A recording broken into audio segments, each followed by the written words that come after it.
Fala, gente, tudo certo? Vamos nessa então falar sobre a Internacional e nesse vídeo aqui, como sempre, te deixar bem atualizado. Mas antes, você já conhece, eu preciso te convidar para vir aqui para a tela do meu computador, porque o site da KTO está aberto. Eu quero clicar aqui em Campeonato Brasileiro da Série A, Brasileirão Série A, e tem toda a rodada pra gente dar aquela palpitada. Vamos lá. Simples, fácil e direto. Bragantino e Corinthians em Bragança. Acho que o Bragantino vence. Sport e Juventude, meu Deus do céu, que risco, tá?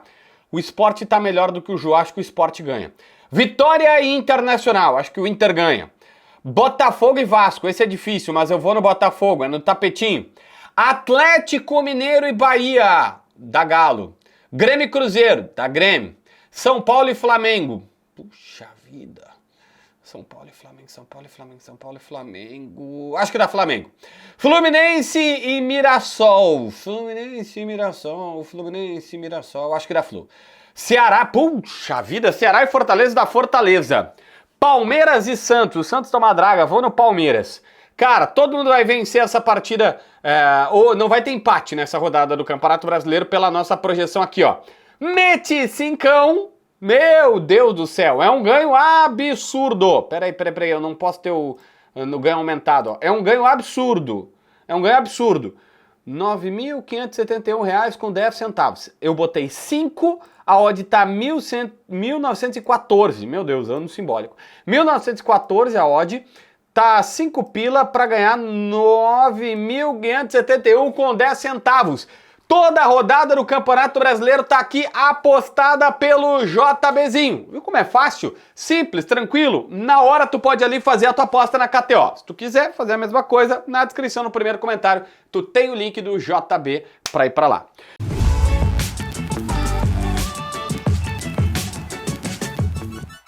Gente, olha só. Tem Inter e Vitória, como você viu, né? Estamos achando que o Inter vai vencer. E o negócio é o seguinte, os dirigentes do Vitória confirmam que estão trabalhando para ter Ramon, lateral esquerdo, que pertence ao Inter e está emprestado pelo Vitória, à disposição nesta partida. Há uma multa de R$1 milhão se eles colocarem o jogador em campo. Não precisa ter muita firula. Colocou em campo, paga o Internacional depois, aciona uma cláusula, um gatilho que precisa ser pago. Não precisa comunicar antes, não precisa pagar antes, não. Coloca em campo, gera dívida. Aí tem algumas questões importantes, tá? Você pode dizer, mas gente, a gente viu o Ramon jogar aqui, ele é até reforço. Bom, pro Vitória ele é titular. E pro Vitória recentemente teve um Bavi que ele foi protagonista. Então é óbvio que lá no time dos caras ele encaixou. Existe uma tentativa de ter o jogador. Hoje isso gerou meia hora de debate durante o debate raiz, porque o Meneghetti e o Baldasso estavam dizendo que era um absurdo o Cruzeiro permitir que o Marlon fosse liberado pro Grêmio. O Diogo Rossi e o Bagé estavam dizendo que, cara, é do jogo, faz parte, o Grêmio vai comprar o Marlon e não tem problema nenhum. O fato é, existe essa cláusula. Há um tempo atrás, no caso do Marlon era R$1,5 milhão. A do Ramon pro Inter é R$1 milhão. Há um tempo atrás os clubes conseguiram, a CBF vetou a cláusula, dizendo, ó, emprestou o jogador, ele joga e exploda-se. Os clubes conseguiram com a CBF e o argumento foi esse, usado o seguinte, olha, imagina um jogador tipo Ramon, vamos criar um cenário aqui, pertence ao Inter, vai lá e faz um gol, o jogador tem que jogar, defender suas cores. Vai lá, faz um gol que decreta o rebaixamento do Internacional, ou que o Inter perde um campeonato por conta disso, não vai para a Libertadores por conta do gol dele pelo Vitória. E aí acaba o empréstimo, o jogador retorna para o seu clube de origem, como é que ele vai jogar? Qual vai ser o clima que ele vai jogar? E para não colocar os jogadores nesta situação, os clubes brasileiros conseguiram convencer a CBF de tirar esta cláusula que é um tanto quanto, ou de permitir essa cláusula, perdão, um tanto quanto polêmica, porque a CBF tinha dito, não, emprestou, azar, o cara joga e não tem o que fazer. Agora está se dizendo, não, coloca essa cláusula para preservar os jogadores. E quem quiser vai ter que, assim, ó, fazer muita força para ter o cara em campo. Mas o Rodinei aquela vez entrou contra o Flamengo e acabou sendo expulso. Aliás, o tempo mostrou que todos os árbitros depois daquele lance acabaram expulsando jogadores, ou quase todos, basicamente, jogadores tipo Rodinei e tal. Enfim, mas vamos adiantar aqui. Tem dois dados estatísticos extremamente relevantes que eu preciso te colocar. A primeira é do R10 Score. um site de estatística tal qual o SofaScore, tal qual o DataFootball, que eu vou falar na sequência, eles fizeram este post aí, mostrando que Alan Patrick é o líder em chances criadas, 81 até agora, e em chances claras criadas, 18 até agora, entre todos os jogadores do Brasileirão 2025. Olha que coisa maluca. Alan Patrick é o jogador que mais criou chances, 81, e que mais teve chances claras de gol criadas, 18. E a gente tá achando que o Alan Patrick não tá jogando tanto quanto o ano passado. Ele até não está. A gente precisa olhar para o campo, a gente precisa analisar dentro de campo. Não está jogando tipo o ano passado que a gente pedia ele na seleção brasileira. Mas, ao mesmo tempo, os números são bons. Por outro lado, os números colaboram com a situação do Borré. Por quê? Borré tá numa má fase, todo mundo tá vendo, e a galera do DataFootball descobriu esta situação aí que é extremamente reveladora.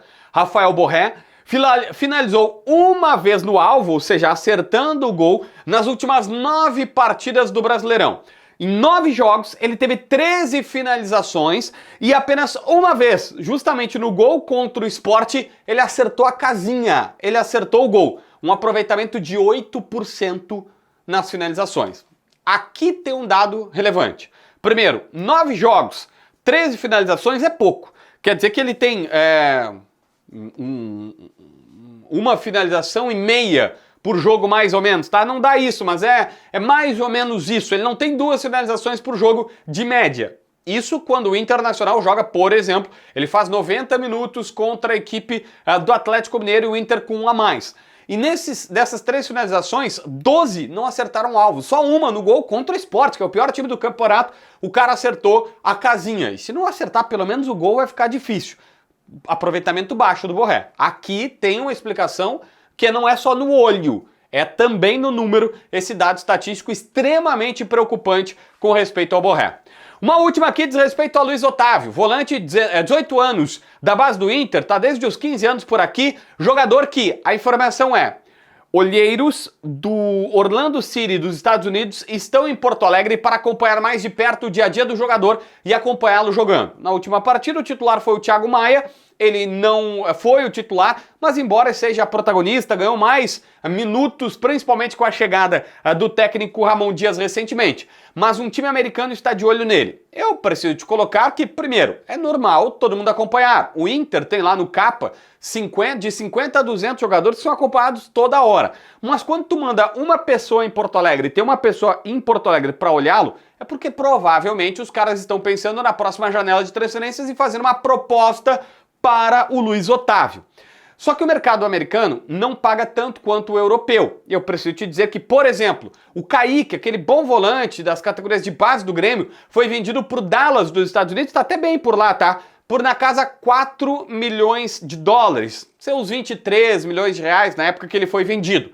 Esse é um valor que, tá, a gente vai dizer se o Luiz Otávio joga mais ou menos que o Kaique, eu não posso te precisar agora, porque a gente viu pouco do Kaique aqui, tá vendo pouco do Luiz Otávio ainda, né, por quantidade de vezes que ele apareceu em campo. Mas, cara, o mercado norte-americano vai pagar isso, 4, 5 milhões de dólares. É um bom valor, daqui a pouco tu pega 25 milhões de reais para um jogador que é teu reserva, que não é protagonista. Mas não é, provavelmente não vai ser aquelas vendas maravilhosas de 15, 20 milhões de euros que tu faria para a Europa. Aí vai depender, se daqui a pouco, se chega a proposta para ele, eu tô só usando uma base, uma métrica pro futebol americano, se vale a pena negociá-lo ou não. Mas vamos esperar, é só uma informação de procura que existe. Inscreve no canal, assina a notificação, deixa teu like, comenta aqui embaixo para ver mais vídeos.